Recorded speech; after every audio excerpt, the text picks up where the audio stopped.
24वां अध्याय। जलंधर वध। व्यास जी बोले, हे तात, इसके पश्चात युद्ध में क्या हुआ तथा वह दैत्य कैसे मारा गया? कृपा करके अब इस अद्भुत कथा को मुझसे कहिए।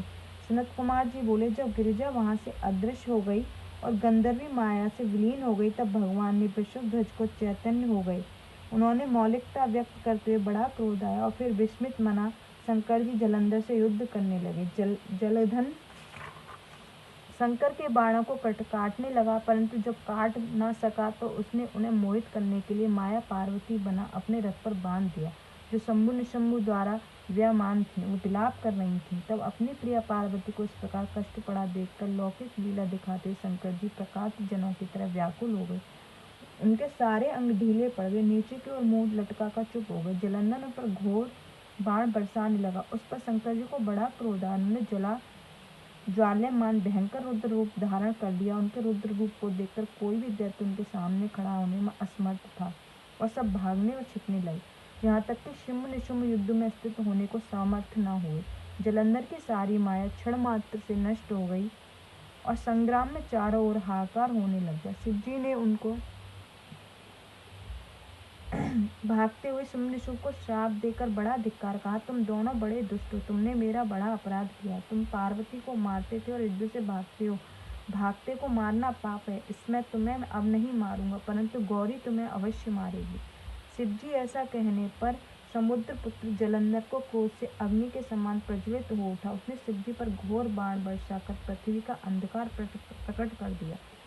शिव जी उसके बाणों को काटने लगे। इतने उस परिघट उठाकर उस पर बैल का प्रहार कर दिया। शिव जी के बैल युद्ध से पीछे हटा और शिव जी को खींचने पर स्थित न रह सका।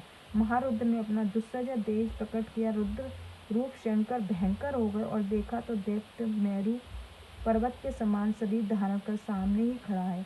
उन्होंने सब उसका वध करना चाहे। अपने रथ के पहिए के अंगूठों को दबाकर सागर में डुबो दिया और कहा, यदि तू इस अपने बल से निकाल तो मैं तुझसे युद्ध करूंगा, अन्यथा भाग जा। इस पर महाक्रुद्ध हो जलंधर ने शिव जी को बड़ा कटु वचन कहा और कहा, हे शंकर, मैं इस रथ को उद्धार कर गणों सहित तुम्हें महादेवता सहित सम्मोह का संहार कर गरुण के समान अपना भाग ग्रहण करूंगा।